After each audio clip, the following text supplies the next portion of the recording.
Esto es Nombrar el Mundo, un espacio para pensar la lengua. Entrevistas con expertos estudiosos del lenguaje. Una sección del canal de Cecilia M. Puga. En el capítulo de hoy, las voces que nos habitan. Con la doctora Juliana de la Mora.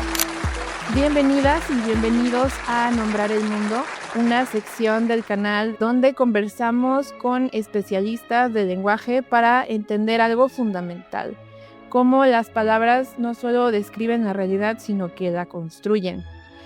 Aquí creemos que nombrar no es solo decir, sino mirar, comprender, tomar postura y muchas veces resistir. Y hoy tengo el enorme honor, y de verdad enorme, de conversar con una lingüista brillante, una investigadora comprometida y una mujer cuya trayectoria inspira profundamente. Hoy está conmigo la doctora Juliana de la Mora y voy a presentarla con una breve introducción de su semblanza. Ella estudió la licenciatura en Neurolingüística y Psicopedagogía en el Colegio Superior de Neurolingüística y Psicopedagogía.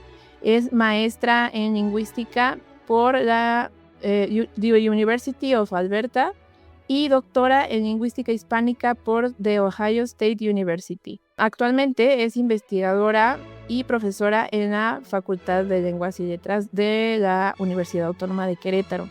Sus áreas de investigación incluyen la variación morfosintáctica, la sociolingüística, la pragmática, la adquisición del lenguaje, entre otras. Algunas de sus publicaciones más destacadas son, las citas directas del habla en la Ciudad de México, el análisis de los marcadores evidenciales en el español de México, estudia también los patrones de variación gramatical en el español mexicano y la alternancia de disque, quesque, según, entre otros ejemplos de sus publicaciones. Doctora Juliana, muchísimas gracias por estar aquí y por aceptar esta invitación.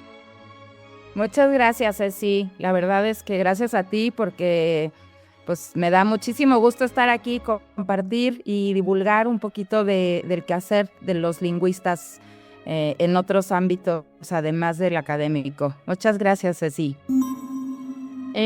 Antes de entrar de lleno en la descripción de su trabajo académico, me gustaría empezar por algo un poquito más íntimo, porque muchas veces el lenguaje también empieza por cómo nos nombramos a nosotros mismos.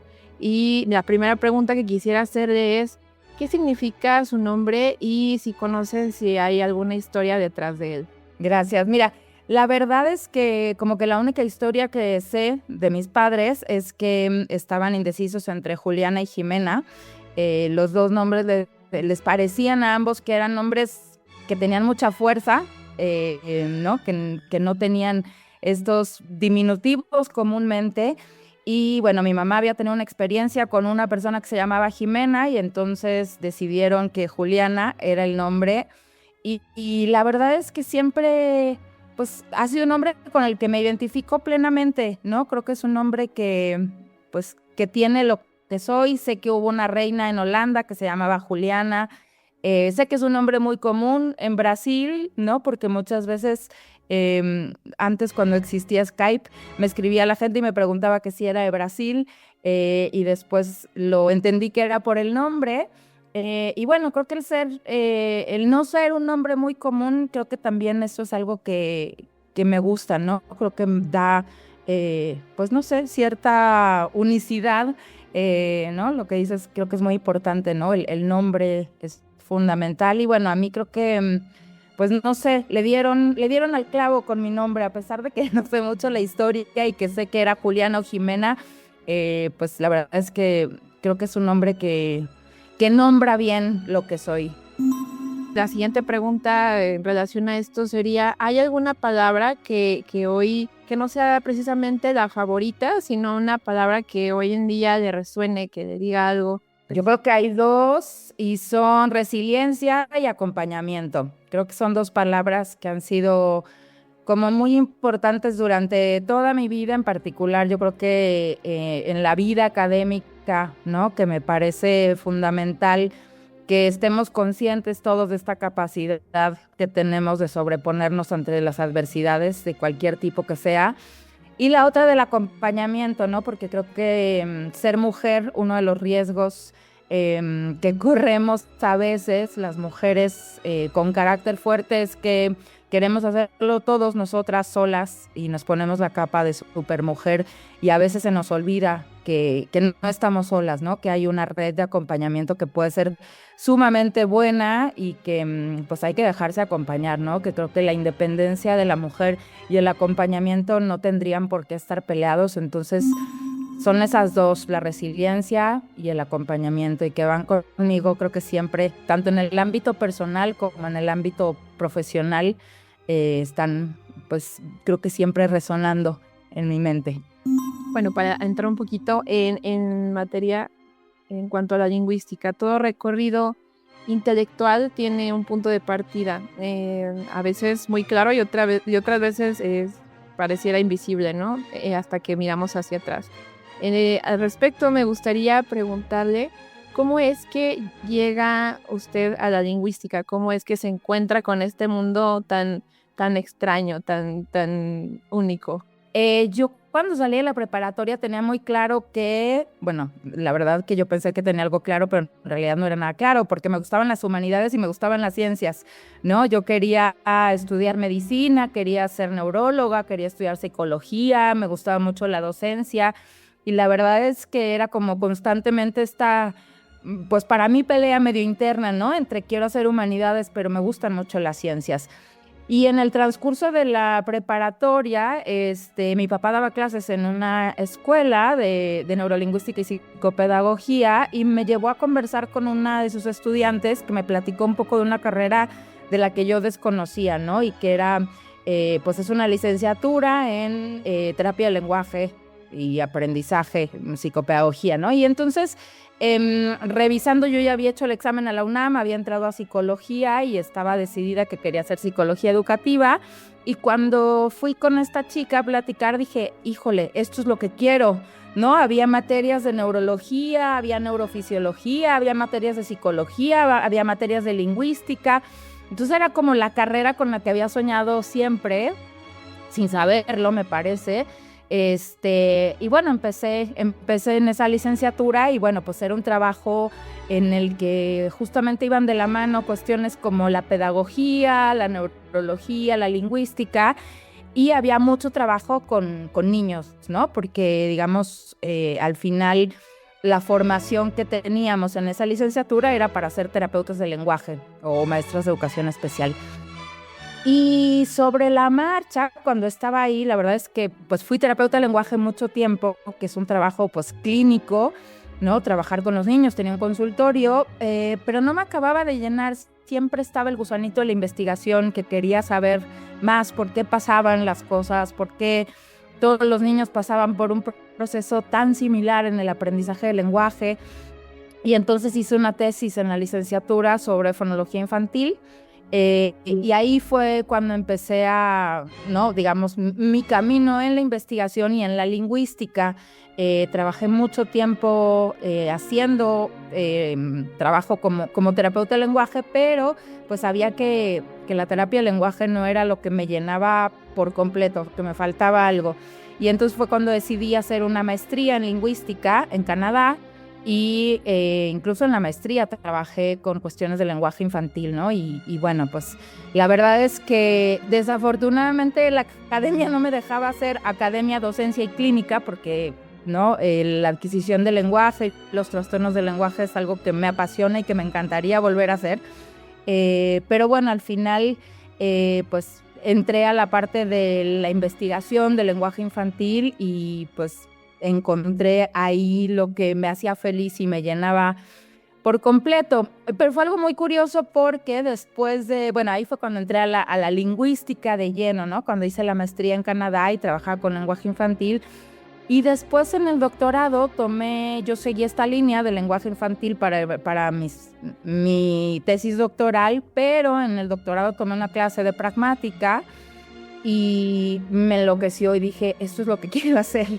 Y entonces cambié de línea de investigación en el doctorado, cambié de asesor y empecé a trabajar cuestiones de variación lingüística, ¿no? Yo creo que por ahí había una parte social ¿no? Una parte social del lenguaje que me estaba quedando, que me estaba faltando, que igual en el lenguaje infantil estaba presente, pero pues no lo sé, como que encontré de nuevo otro lugar para explorar, otro espacio que me apasionaba, y bueno, pues desde ahí he trabajado más la variación lingüística y la sociolingüística, pero siempre con el gusanito del lenguaje infantil, que es algo que me ha gustado siempre, ¿no? Y que me interesa mucho, y que siempre que hay un comité trato de que me inviten, porque la verdad es que, vamos, es otro de los campos que me apasionan, ¿no?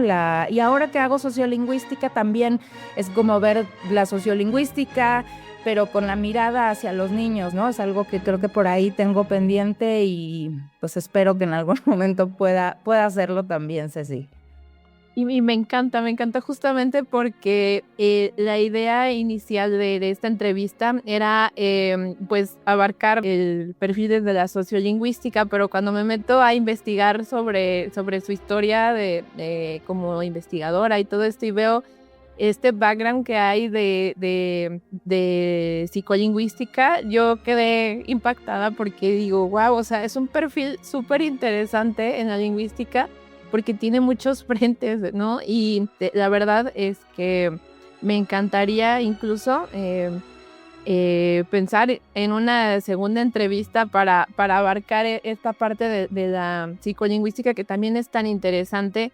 En algunos videos he tratado de empezar a abordar un poquito, porque bueno, no soy especialista, digamos, tuve algunas materias relacionadas, pero ahorita que soy mamá, que es un tema que también vamos a tocar ahorita en la entrevista, empieza uno a entender, digamos, a aplicarlo incluso, ¿no? Es como de, ay, ahora entiendo lo del desarrollo y cómo van surgiendo pues estos nuevos hitos, ¿no? De cómo van adquiriendo su lengua materna. Súper interesante, y el hecho de saber que usted tiene esta formación, digo, wow, ya tengo otra entrevista con la doctora. Entonces, Yo feliz. muy completo y muy interesante su camino por la lingüística. Entonces, observo que fue, bueno, un descubrimiento paulatino, ¿no? Progresivo, de primero una cosa y luego otra, esa llevó a otra. Es súper, súper interesante, y casi siempre pasa, ¿no? Con la lingüística, porque no es, digamos, una profesión que desde niños, así como, ay, quiero ser, no sé, doctor, como usted mencionaba, o maestro, o sea, las clásicas que tenemos de niños, es difícil que un niño muy pequeño diga, ay, lingüística, ¿no? Pues es como ya algo que se va formando con el tiempo. Entonces, bueno, la siguiente pregunta que quisiera hacerle al respecto es, ¿usted se imaginaba cuando iniciaba este camino combinando investigación, docencia y en este caso también maternidad, como lo hace hoy en día, que es una de las razones por las que la admiro bastante? Yo creo que cuando, o sea, creo que no me lo imaginaba, ¿no? Cuando empecé la carrera como investigadora, yo creo que hay por ahí detrás esta... pues esta cuestión no dicha, ¿no? A lo mejor que la academia y la maternidad están medio peleadas. Yo me esperé, bueno, mi hijo nació hasta después de que terminé el doctorado, y la verdad es que nunca me imaginaba que hubiera podido compaginar, ¿no? Mis tres pasiones, porque de verdad la maternidad, la investigación y la docencia son las cosas que más me gusta hacer en la vida. No fue fácil, sin duda, pero yo creo que sí, por muchos momentos me parecía que era imposible, ¿no? Que iba a tener que renunciar a alguna o a otra, o iba a ser mamá a medias, o iba a ser investigadora a medias, y yo creo que eso es una de las crisis quizá más fuertes o más difíciles por las que pasamos las mujeres que somos madres en el camino de la academia, porque existe esta idea errónea de que no es o la academia o la maternidad, y yo creo que es bien, bien importante hablar de eso, de la posibilidad de hacer ambas cosas, ¿no? Incluso más allá de eso. Pero sí creo que hay un discurso, ¿no? Allá afuera y muchas veces en la academia que no puede ser académico y no puede ser madre al mismo tiempo. Yo creo que sí, se puede. Ahora digo que se puede. Cuando mi hijo recién nació, yo creo que fue uno de los golpes más fuertes porque sí, pues dejé la vida como investigadora de alguna manera y me dediqué a ser madre y eso, yo creo que como mujer independiente y como mujer que ha buscado siempre estudiar, que me encanta estudiar, que me encanta lo que hago, fue un golpe pues muy fuerte porque no sabía si en algún momento iba a poder regresar a ser investigadora, ¿no? Y es algo que, pues de lo que aprendí muchísimo, ¿no? Me acuerdo alguna vez platicando con mi terapeuta, le decía, es que no estoy haciendo nada, ¿no? Solo soy mamá, y me decía, ¿cómo no? Estás haciendo una de las cosas más importantes, que es dar vida. Y en ese momento dije, claro, ¿no? Ser mamá es un trabajo increíble, súper importante y que no está ni debería estar peleado socialmente, ¿no? Porque creo que en el interior las mujeres, pues de alguna manera lo sabemos que se puede, ¿no? Justo lo acabas de decir tú, que llega un momento en el que los niños no te necesitan tanto y puedes volver a ser tú, a ser mujer, a ser profesionista. Pero me parece que no se habla lo suficiente, ¿no? No es fácil, sin duda, es muy, muy complicado. Y yo creo que puede haber momentos en los que como mujer dices, no voy a poder y voy a estar dedicada a ser madre y a tener pues un trabajo por ahí de medio tiempo, ¿no? Pero se puede, de ahí que la resiliencia sea una de mis palabras favoritas porque es posible, ¿no? Es posible, y es posible ser madre de tiempo completo, investigadora y docente. La verdad es que yo, si hay algo que tengo muy claro, es que estoy muy satisfecha con el trabajo que he hecho como madre, ¿no? También dejé la academia, sin duda, la hice a un lado, pero al final crecí en muchos otros ámbitos, ¿no? Y eso es algo que también a veces se nos olvida, todo el crecimiento que implica la maternidad, que obviamente es una elección y que no todas las mujeres, ¿no?, lo quieren ni lo tienen que hacer, pero que se puede, y se puede compaginar también muy bien la vida académica con la maternidad. Eso justamente es la puerta que me gustaría abrir en esta entrevista, porque bueno, la vida académica rara vez ocurre aislada, ¿no? O sea, siempre se cruzan todas las dimensiones de la vida. Pareciera que solamente es el laboratorio y ya, pero no, o sea, se termina involucrando la vida de una persona, porque no dejamos de ser eso, ¿no? Por eso me gustaría preguntarle cuándo inicia su formación, digamos, en esta etapa de la formación académica e incluso ya como investigadora, porque entiendo que usted se convierte en mamá ya incluso siendo docente. ¿Qué ha significado para usted investigar, dar clases siendo mamá en cuanto al tiempo, la energía, sus prioridades, que ya lo mencionaba también, que se convirtió por un tiempo en su prioridad? ¿Qué ha significado para usted y cómo ha logrado ese equilibrio, digámoslo así? Híjole, yo creo que es pues una de las cosas que más me ha costado, ¿no? Cuando mi hijo era muy pequeñito, pero yo creo que me costaba más lo que yo pensaba y las expectativas que yo tenía del mundo de la academia, ¿no? Y la realidad, ¿no? Porque bueno, pues al final sí, ¿no? Ser mamá es un trabajo muy demandante, es un trabajo de 24 horas, te transformas, te reinventas, dejas de ser mujer, dejas de ser pareja, ¿no? Y eres mamá, incluso pierdes tu nombre porque, ¿no? Para los amigos de mi hijo, soy la mamá de Oliver, no soy Juliana. Entonces llega un punto en que dices, pues, ¿quién soy? ¿No? Y no es fácil.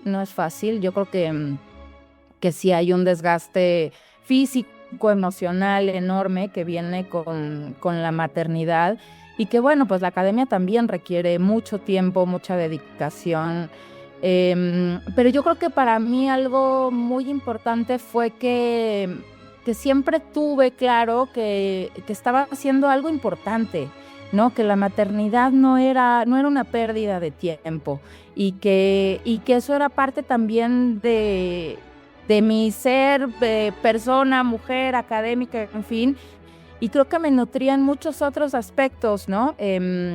sin duda como investigadora y como pues en esta constante búsqueda de preguntas y tal, el desarrollo infantil pues es una maravilla, ¿no? Y tener a mi hijo y verlo crecer, empezar a hablar sus primeras palabras, las primeras oraciones, pues se convertía también ahí en mi propio laboratorio en casa, ¿no? Porque tenía ahí una explosión lingüística que bueno, pues siempre quería aprovechar, ¿no? Además mi hijo es bilingüe, entonces tenía el juego de las dos lenguas y fue una experiencia increíble, ¿no? Desde lo profesional y desde lo personal, pero sí creo que a mí me hizo pues reflexionar mucho, ¿no? Esta idea errónea que se tiene que la maternidad no se puede compaginar con la academia. Incluso hay tutores, ¿no? Pues que no están de acuerdo con que las estudiantes se embaracen durante el periodo del doctorado, y creo que pues el embarazo es un tema sumamente personal y cada quien tiene hijos cuando quiere, si quiere, y si no, no. Claro. Y pues una de las cosas que yo he tratado de hacer es pues acompañar a mis estudiantes, ¿no? He tenido varias estudiantes que en el camino del doctorado han sido mamás, y yo me acuerdo cuando nació mi hijo, veía a todas las mamás como supermujeres, ¿no? Para mí todas las mamás era, wow, ¿cómo pudieron hacer esto? Yo no voy a poder, ¿no? Al final te das cuenta que puedes, y no solo eso, que puedes acompañar a otras mujeres en ese camino, ¿no? Y yo creo que eso, como docente, como mujer y como investigadora, y bueno, que yo curiosamente he tenido casi siempre mujeres estudiantes, ha sido una parte que también me ha llenado mucho, ¿no? Porque he visto y he podido acompañar a otras mujeres que son madres y que se hacen madres en el camino de su desarrollo académico. Y creo que para mí ha sido muy importante que tengan claro que lo pueden hacer, ¿no? Y que la maternidad no tiene por qué ser un impedimento para el desarrollo académico. Sin duda, pues esto no le pasa a los hombres, ¿no? Aunque sean papás, aunque sean padres de familia, pues tú ves la producción, por ahí hay un artículo en donde están graficada la producción académica de las mujeres en la maternidad, y bueno, pues disminuye muchísimo, ¿no? Yo perdí mi SNI, tuve que volver, ¿no? O sea, en algún momento dije, no lo voy a recuperar, pero bueno, pues lo recuperé y regresé, ¿no? A donde estaba y pasé el lugar en el que estaba. Pero claro, los hombres pues no dejan de trabajar, no dejan de producir, no dejan. Para los hombres, ¿no? La paternidad no significa académicamente lo que significa para una mujer, ¿no? Y esa parte yo creo que es muy, muy dura, es muy, muy difícil, porque pues hacia afuera no se entiende, ¿no? Otra de las cosas que te decía que mi palabra, otra de mis palabras, que creo que es importante y tiene que ver con esta cuestión de la maternidad y de compaginar el trabajo académico, es el acompañamiento, porque yo me acuerdo cuando era estudiante de doctorado, ¿no? Todo lo que padecí, siempre pensé que lo padecía yo sola, ¿no? Cuando era mamá también, pues era como, no entiendo nada de esto, pero empecé a ir a grupos, a conocer otras mamás, y resulta que todas las mamás están pasando por lo mismo que tú estás pasando. Y con mis estudiantes de posgrado era exactamente lo mismo, ¿no? Todos los estudiantes pasan por las mismas etapas, esta etapa en la que dudas de ti, ¿por qué estoy haciendo esto? 4 años trabajando con una partícula que no va a servir para nada, no voy a salvar vidas, ¿no? Me parece que es algo muy común, ¿no? Y más a las mujeres, te digo. Pero para mí ha sido muy importante como compartir mi experiencia, ¿no? Y que los estudiantes sepan, uno, que no están solos, ¿no? Y en particular también las mujeres académicas, que no están solas, que sentirte así es normal, y que sentir que de repente la vida académica o la vida profesional va a terminar cuando tienes un hijo, creo que es algo normal y que nos pasa a todas. Pero también saber que no es el final, ¿no? Porque yo creo que sí, para mí muchas veces el haber sido madre, dije, pues ya se acabó mi carrera académica, ¿no? Y no, todo lo contrario, ¿no? Los hijos crecen y puedes ser madre, puedes ser académica, puedes ser docente, y se puede compaginar.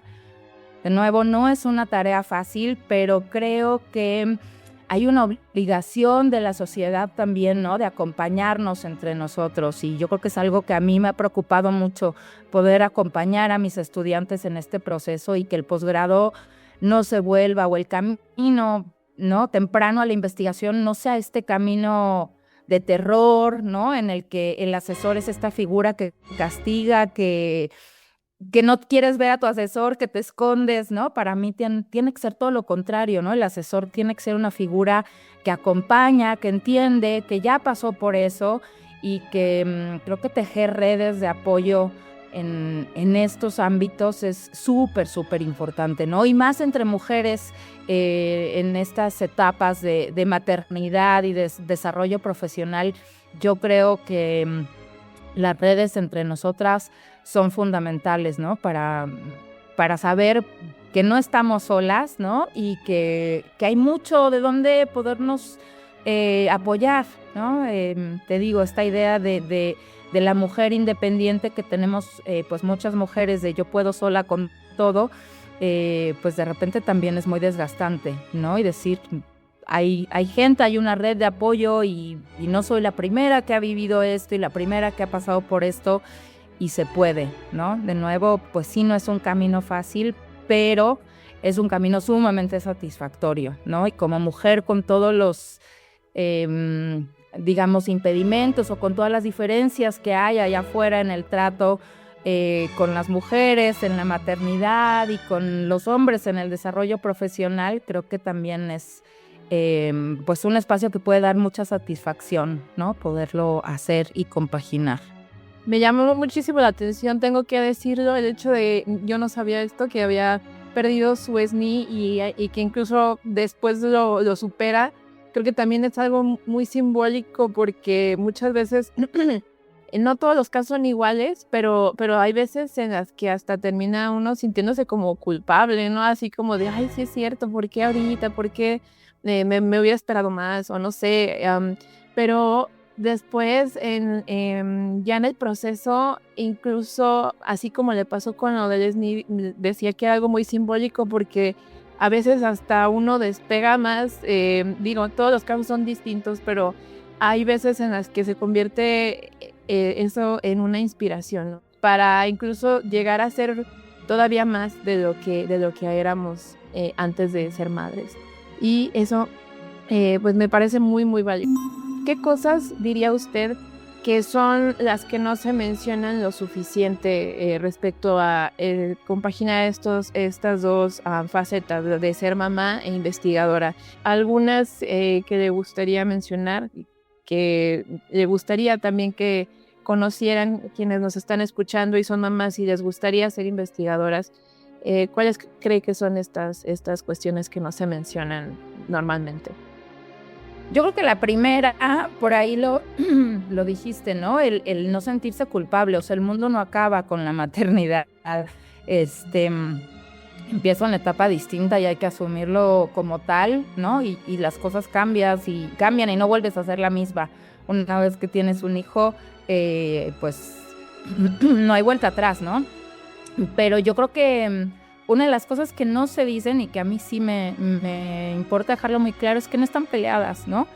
La maternidad y digamos, el trabajo académico, o la maternidad y el poder sobresalir académicamente y profesionalmente no están peleados. Sin duda vivimos en una sociedad en la que para nosotras como mujeres es mucho más difícil hacerlo. Pero bueno, justo creo que por ahí es donde entra el rol del acompañamiento, ¿no? Donde puede ser muy, muy, muy importante que haya alguien que te acompañe y que te apoye, que como mujer, madre, investigadora, creo que tengo una obligación un poco ética, moral, ¿no? De poder acompañar a mis estudiantes mujeres que deciden ser mamás en este camino, y de hacerles saber que se puede, ¿no? Sin duda hay tropiezos, sin duda pasan estas cosas, como que, pues sí, llega un momento en que no, académicamente no puedes producir, ¿no? Y pareciera que el mundo se acaba, ¿no? Para mí eso que dijiste, perder el SNI fue muy, muy fuerte, pero al mismo tiempo también era como, bueno, es un espacio para reinventarme y para volver con más fuerza, ¿no? Y también es reconocer que, bueno, no podemos hacer todo, por más que uno quiera, cuando los hijos son pequeños, ¿no? Es muy difícil hacer todo lo que quisiéramos hacer, pero no tenemos que olvidar todo lo que estamos haciendo en la maternidad, que yo creo que eso es algo súper importante, ¿no? Estamos dando vida, creando vida, estamos haciendo cosas mucho más importantes que escribir un artículo, ¿no? Entonces creo que esa parte que no creo que es muy, muy importante que las mujeres sepan que si tú como mujer decides ser madre en el transcurso de tu carrera académica, ¿no? Antes de que tu carrera esté consolidada, se puede hacer, se vale, y que, bueno, no están solas, ¿no? Creo que esa es una de las cosas que más me gusta dejarle claro, por ejemplo, a mis estudiantes, ¿no? Que no están solas y entenderlas, ¿no? Saber que, bueno, pues la maternidad implica cambios en muchísimos ámbitos, ¿no? del ser humano y creo que hay que entenderlos, apoyarlos y pues eso, ¿no? Que las mujeres sepan que no están solas, que detrás quizá a veces no es fácil encontrar una red y quizá a veces en la academia esto, a lo mejor por ahí algunos académicos me ven y me dicen pero está deschavetada porque no se puede, pero yo sí creo que se puede hacer y que si una mujer decide ser madre, hay que darle todo el apoyo que podamos, ¿no? Los que estamos ya de este lado, que ya pasamos por eso, que sabemos lo que implica y que pues siempre que alguien te acompañe en esto me parece que es fundamental, ¿no? No una persona, quizá varias, pero tener una red de apoyo y de acompañamiento me parece que es súper importante. Me gustaría, ya hablando de esta parte social, bueno, entrar en uno de los núcleos de su investigación, en algo que usamos todos los días, aunque a veces no lo notemos, ¿no? ¿Qué es el discurso citado y por qué es tan central en la vida cotidiana? El discurso citado también se le llama discurso referido, discurso directo, ¿no? Es esta estrategia mediante la cual cuando estamos narrando, cuando estamos conversando con alguien, traemos a la conversación un acto de habla o un pensamiento que no necesariamente ocurrió en ese momento, ¿no? Entonces, por ejemplo, estoy narrando una intervención con mi hijo, estaba platicando con mi hijo y mi hijo me dice, mami, mira quién está allá afuera, ¿no? Entonces, es este cambio de voz en el que tú, sin salirte de la conversación, puedes traer a la conversación a otros participantes o incluso a ti mismo, ¿no? Estábamos en la clase y yo así de, ¡ay, qué flojera de clase!, ¿no? Te estoy trayendo a la conversación lo que pensaba en ese otro momento. Entonces, digamos que yo lo he pensado mucho, ¿no? Porque yo creo fielmente que los temas de investigación con los que uno trabaja, a lo mejor uno no se da cuenta, pero que tienen una resonancia muy importante en lo que somos, ¿no? En quién somos. Yo creo que una de las cosas que a mí me gusta más de este tema que trabajo es que es una combinación muy linda entre reportar lo dicho y reportar lo pensado, ¿no? Porque cuando tú utilizas este recurso, ¿no? Este mecanismo de la cita directa, de lo dicho por alguien más, o lo dicho por ti, o lo pensado, normalmente por alguien más es complicado, pero o por ti, creo que es pues eso, un recurso que da cuenta de pues digamos todas las diferentes maneras que tenemos para expresar lo que ocurrió en otro momento o lo que pensamos en otro momento. Eso por un lado. Y por el otro, creo que es un tema que a mí me apasiona mucho porque es un tema en el que hay un cambio lingüístico que estamos viviendo ahorita, ¿no? O sea, hay formas nuevas. Lo que normalmente se utiliza para introducir el discurso referido son los verbos como decir. Y mi hijo me dijo, mami, ven para acá. Pero pues ha habido una explosión de formas para introducir el discurso referido, como él y yo así de, ay, ¿qué me está pasando, no? Y era de que, ay, ¿a dónde vamos? Este es un fenómeno que, pues ahora en el español de México no nos es ajeno para nada, ¿no? Se ha mostrado que son los jóvenes los que más formas innovadoras utilizan para enmarcar este discurso directo, no solo y me dijo. También hay otras formas como y yo así de que, y era de que, y yo como, y yo, ¿pero qué está pasando? Y mi hermana, no te preocupes, ¿no?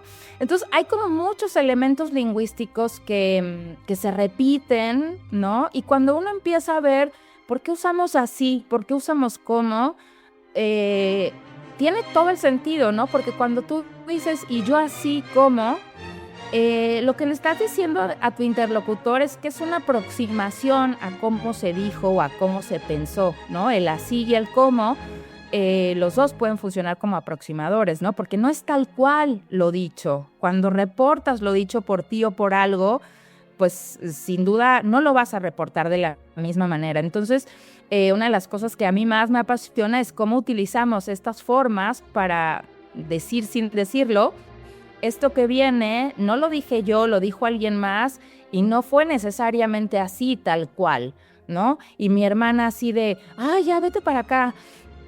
Que además tiene muchas otras aristas porque tienes un cambio de entonación, tienes un cambio en la voz, tienes pues este juego en el que tú mismo puedes construir un propio diálogo, ¿no? Y yo así de que, y mi hermana así de que, y entonces todo el diálogo que ocurrió en otro momento lo traes aquí. Y bueno, algo en lo que he estado trabajando últimamente, me acaba de salir un capítulo de un libro sobre esto, es ¿qué pasa cuando reportamos lo que pensamos? No, porque muchas veces es, y yo así de, ay, qué flojera de clase, ¿no? O estas formas innovadoras, lo que yo he propuesto es que se están especializando y que estas formas innovadoras pueden introducir cosas que son sorpresa o que son cosas inesperadas o que son toma de decisiones, ¿no? Y era de que, yo ya no voy a salir más a bailar, ¿no? Y ese era de que y en ese momento tomé la decisión de tal. Y una de las cosas que encontré en este artículo es que estas formas parecen estarse especializando para compartir cosas muy particulares, ¿no? Y entonces compartes sorpresa y utilizas una forma para compartir la sorpresa, ¿no? Normalmente el y yo así de que es para sorpresa y yo así de que, ay, ¿qué pasó?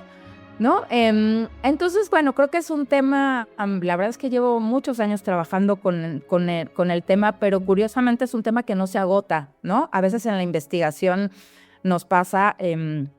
Yo siempre digo que somos muy, muy afortunados los investigadores porque podemos cambiar de tema de investigación y nadie nos dice nada. Eso en cualquier otro trabajo pues es muy difícil. Si estás en una línea de producción no puedes cambiarte de línea de producción, ¿no? Y en la investigación pues sí, ¿no? Corres el riesgo a lo mejor de que tienes que empezar de cero, pero pues siempre una de las cosas que a mí más me gusta y me maravilla la investigación es que se van abriendo y se van abriendo puertas, ¿no? Y entonces con este tema pues ha sido como ir descubriendo y ahora con mi hijo de repente encuentro que mi hijo desde los 6 años empezó a usar este mecanismo, ¿no? Y yo así y estas formas innovadoras que se observaban más en jóvenes, de repente mi hijo de 6 años lo empezó a utilizar. Y luego ves cómo pues, estas formas van cambiando a través del tiempo, van tomando el espacio de otras formas, ¿no? Que esto tiene que ver con el cambio lingüístico y la variación. Y lo más importante es, o sea, cómo esto embona en una sociedad, ¿no? Porque al final, o sea, no son procesos que ocurren de la nada, o sea, estas formas de y yo así como de que también tienen un valor social, ¿no? Siempre cuando les pregunto a mis estudiantes, ¿y quién diría y yo así de que, ay, pues un súper fresa de tal universidad o qué sé yo, o las mujeres, o quién diría esto, pues mi tía, ¿no? Y entonces hay una asociación de ciertas formas lingüísticas con ciertos, o sea, con un correlato social, ¿no? Que puede tener que ver con la edad, con el sexo, con la orientación sexual.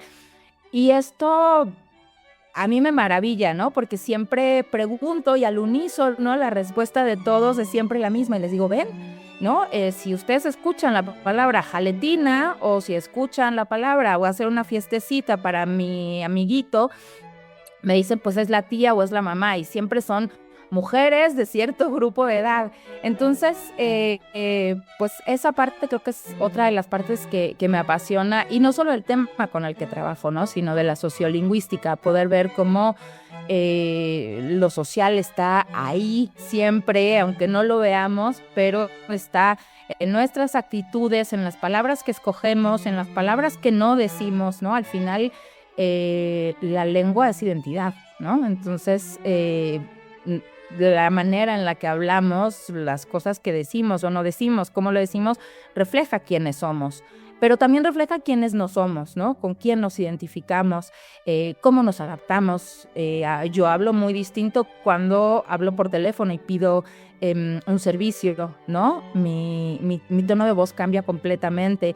En el momento en que me subo a un taxi también pareciera como que es otra personalidad y hablo de otra manera, ¿no? Y esto tiene que ver con esta necesidad del ser humano de ajustarse y adaptarte socialmente a una situación lingüística diferente. Y yo creo que eso es una de las cosas por las que la sociolingüística me apasiona, porque está ahí todos los días, ¿no? Escucho a mis estudiantes hablar y es wow. Todo me parece novedad, de repente todas estas formas nuevas, la morición, en fin, y que cuando lo empiezas a ver desde el lado lingüístico, tienen una explicación y eso es maravilloso, ¿no? Poder darte cuenta que estas formas que ingresan en la lengua, que muchas veces son los jóvenes, son las mujeres las que innovamos, hay siempre razones sociales y lingüísticas que te permiten entenderlo, ¿no? Y de repente descubrirlos es para mí una de las satisfacciones más grandes que puedo tener como lingüista y como investigadora. Justamente esta parte de lo social, como es tan revelador la manera en la que hablamos. El lenguaje no es un ejercicio que pueda hacer de manera neutral, sino porque siempre va a implicar una mirada, como usted ya lo mencionaba, una toma de postura de lo que estamos escuchando, cómo lo interpretamos. Y al respecto, ¿qué responsabilidad social cree usted que tiene hoy en día un lingüista? Híjole, yo creo que hay una responsabilidad enorme que no hemos asumido y que fácilmente la asume cualquier otra persona, ¿no? Solo por el hecho de que la lengua es algo que nos es común a todos los seres humanos. Todo el mundo cree que tiene la capacidad de hablar sobre la lengua y de cuestionar la lengua, ¿no? Yo creo que si hay alguien que tiene esa obligación, somos los lingüistas. A mí socialmente uno de los aspectos que más me preocupa y me ocupa es el tema de la discriminación lingüística, ¿no? De cómo ha permeado la discriminación lingüística y a veces muchas veces ni nos damos cuenta que estamos discriminando lingüísticamente a la gente, ¿no? Sin duda, la discriminación al final está discriminando al hablante, ¿no? No es una discriminación de la lengua, pero muchas veces pasa y la gente no se da cuenta, ¿no? Que es una forma de discriminación. Y creo que es algo en lo que tenemos que detenernos a pensar mucho como miembros de la sociedad, como docentes, por ejemplo, ¿no? La importancia de reconocer la diversidad lingüística que tenemos, ¿no? De reconocer eso como una riqueza para empezar, como parte de nuestra identidad y no penalizar y no discriminar por la forma en la que hablamos, ¿no? Sino todo lo contrario, entender, yo siempre les digo a mis estudiantes, saber qué es más fácil decir no se dice aiga o entender por qué se dice aiga, ¿no? ¿Quién dice aiga? ¿En qué contextos? Claro, lo más fácil es penalizar y decir así no se dice, ¿no? Lo más complicado es entender por qué hay diversas formas de decir lo mismo, casi lo mismo. Y yo creo que esa es la tarea, una de las grandes tareas del lingüista, ¿no? Hacer conciencia de que la discriminación lingüística existe, ¿no? Y no solo, con las lenguas indígenas lo tenemos en el día a día, ¿no? Pero incluso con el español, si tú te metes a cualquier blog, a cualquier, red social, la gente salta como si fueran todos expertos en la lengua, a hablar y a decir barbaridades sobre la lingüística, ¿no? Y sobre la lengua, como si fuera así de simple, ¿no?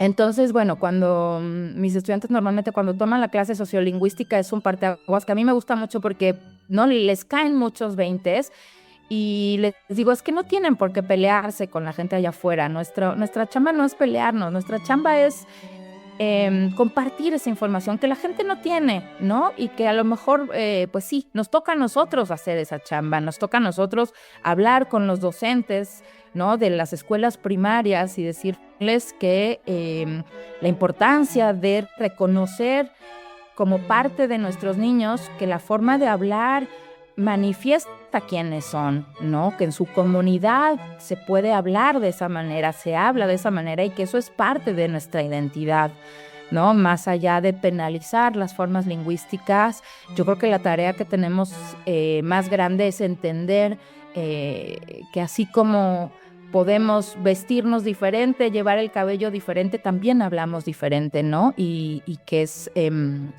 pues eso, la discriminación lingüística es una realidad que permea incluso a profesores de la Facultad de Lenguas y Letras, ¿no? Es así de grave, ¿no? La gente especialista en esto te dice, es que eso está mal dicho, así no se habla, o no vamos a aceptar a este estudiante porque no sabe escribir o porque no sabe hablar.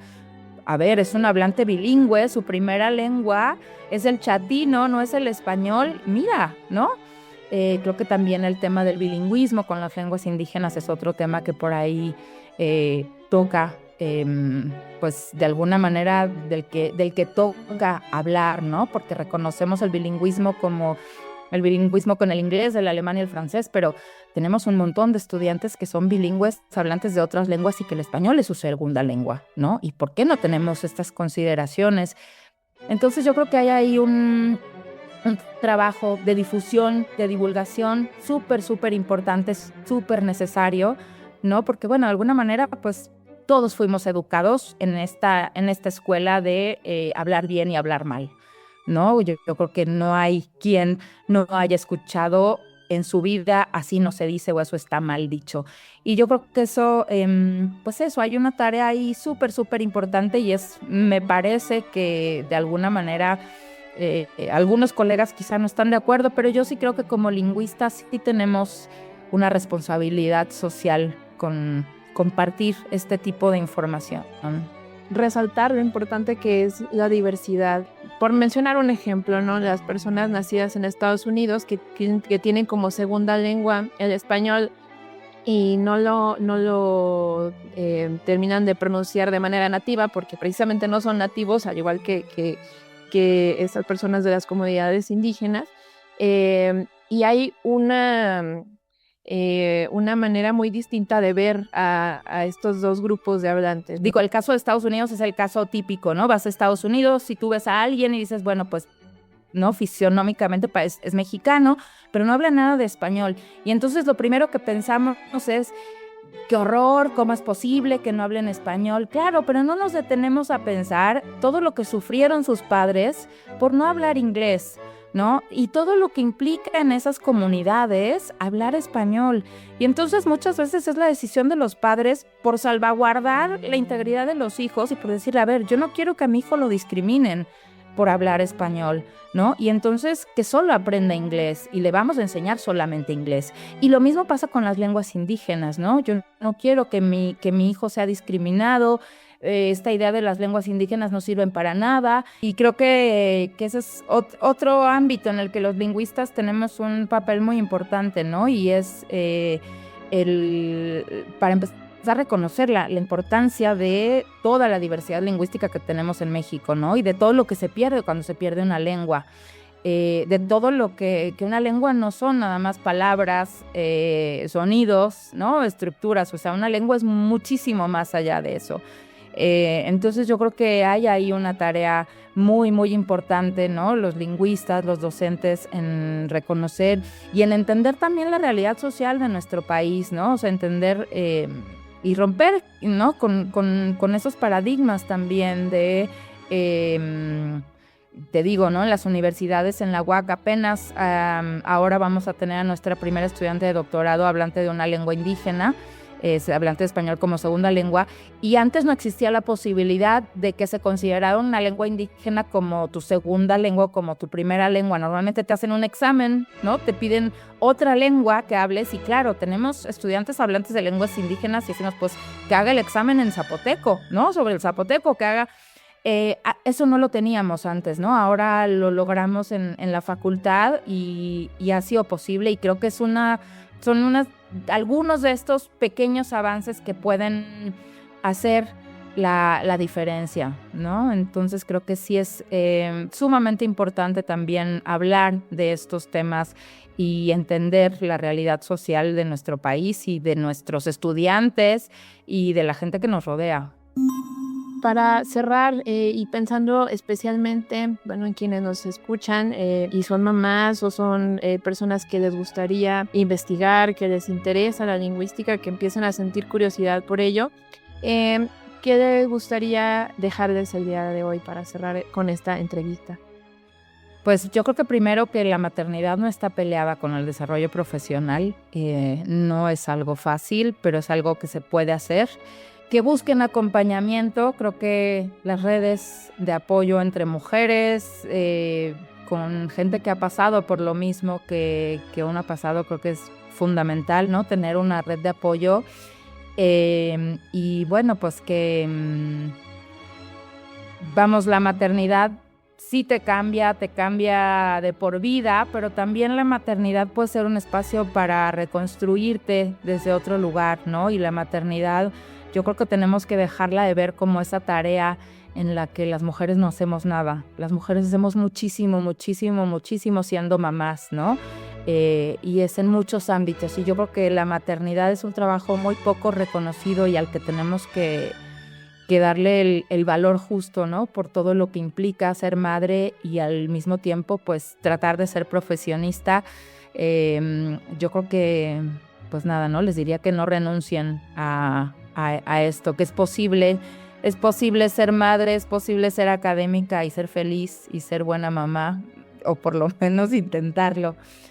Así que bueno, pues yo creo que no es una tarea fácil, pero se puede, y busquen, ¿no? Quien los acompañe, porque sí me parece que es un camino en el que el estar acompañado, caminar de la mano de alguien, que alguien te acompañe y te diga, se puede, ¿no? No estás sola, yo también pasé por esto.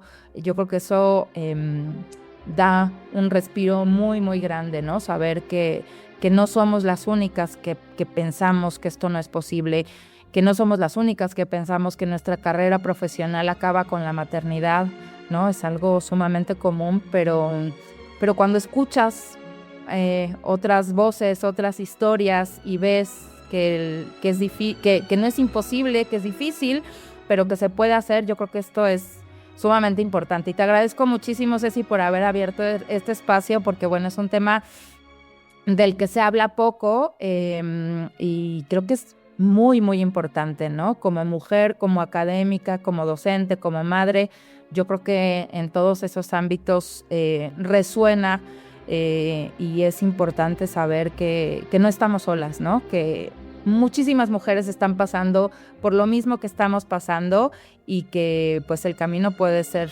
difícil, pero al final la satisfacción de hacerlo es enorme, enorme, enorme.